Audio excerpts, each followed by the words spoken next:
కబుల్టన్ breaking update చూద్దాం. భద్రాచలం వద్ద గోదావరి వరద ఉధృతి క్రమంగా పెరుగుతోంది. గోదావరి నీటి మట్టం 40 అడుగులకు చేరింది.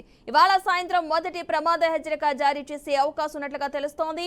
ఇప్పటికే దుమ్మగూడెం మండలంలోని చర్ల మండలాలకు, ఇటు ఆంధ్ర కూనవరం, చింతూరు, విఆర్పురం మండలాలకు రాకపోకలు నిలిచిపోయాయి.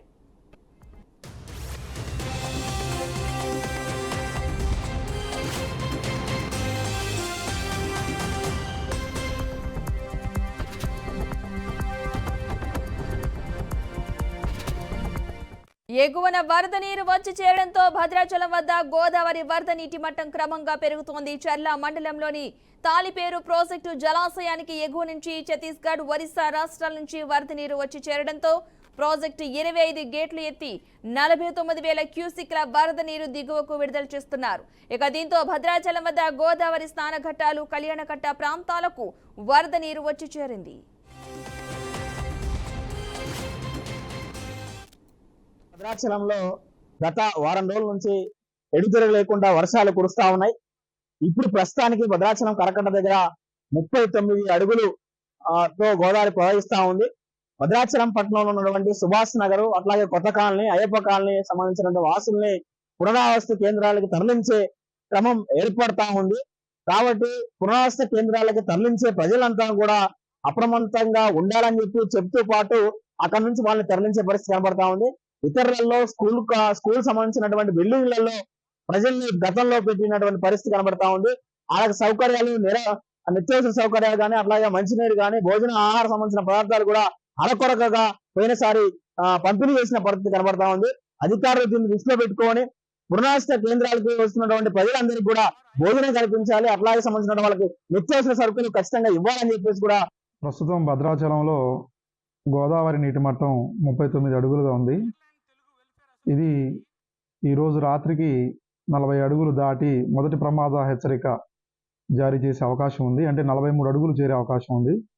దీన్ని దృష్టిలో పెట్టుకొని జిల్లా కలెక్టర్ గారి ఆదేశాల మేరకు భద్రాచలంలో మొత్తం 9 పునరావాస కేంద్రాలు ఏర్పాటు చేయడం జరిగింది. ఒక్కొక్క ఏరియాని గుర్తించి ఆ ప్రాంతంలో ఒక మెరుగైన ప్రాంతం ఒకటి గుర్తించి పునరావాస కేంద్రం కింద ఏర్పాటు చేయడం జరిగింది. అన్ని డిపార్ట్మెంట్ల ఉద్యోగులు, అధికారులు కూడా ఇందులో పాల్గొంచుకుంటున్నారు. పునరావాస కేంద్రాల్లో కావాల్సినటువంటి ఏర్పాట్లు కూడా చేయడం జరుగుతుంది. సో ఈ పట్టణ ప్రజలు ఎటువంటి భయానికి గురి కావాల్సిన అవసరం లేదు. ప్రభుత్వ ఆదేశాల మేరకు, అలాగే ఈ వర్ష సూచనల మేరకు అవసరాన్ని బట్టి వారిని పునరావాస కేంద్రాలకి తరలించడం జరుగుతుంది. దానికి ప్రజలందరూ కూడా సహకరించాలి.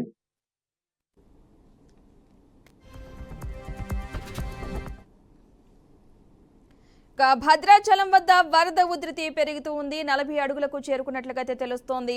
దిగువన ప్రాంతాల వరకైతే అధికారుల హెచ్చరికలు కూడా జారీ చేయడం జరిగింది. లోతట్టు ప్రాంతాల ప్రజలకు ఇదే అంశానికి సంబంధించిన పూర్తి సమాచారాన్ని ఖమ్మం నుంచి మా ప్రతినిధి శ్రీధర్ అందిస్తారు. శ్రీధర్, భద్రాచలంలో గోదావరి ఉధృతి అనేది పెరిగిందని చెప్పుకోవచ్చు. మనం గత 2 రోజుల నుండి ఏదైతే హెచ్చరికలు చేస్తున్నామో, అంటే గోదావరి యొక్క ఉధృతి అనేది పెరుగుతుంది అని చెప్పామో, దాని ప్రకారమే ఈ రోజు సాయంత్రానికి, అంటే ప్రస్తుతం 40.8 ఉంది, 41 నుండి 40 అడుగుల ఎత్తులో ఉంది. 43 దాటితే మొదటి ప్రమాద హెచ్చరిక జారీ చేసేటువంటి అవకాశం ఉంది. ఈ రోజు సాయంత్రానికి ఆల్మోస్ట్ మొదటి ప్రమాద హెచ్చరిక స్థాయికి చేరొచ్చని చెప్పి అధికారులు అంచనా వేస్తున్నారు.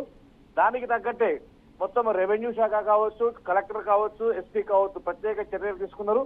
భద్రాచలం పరిసర ప్రాంతాలు మరియు లోతట్టు ప్రాంతాల్లో ఉన్న ప్రజల యొక్క సౌకర్యం కోసం అని చెప్పి వాళ్ళందరినీ కూడా పునరావాస కేంద్రాలకు ఏర్పాటు చేసుకోవడానికి అన్ని రకాల ఏర్పాట్లు కూడా చేయడం జరిగింది.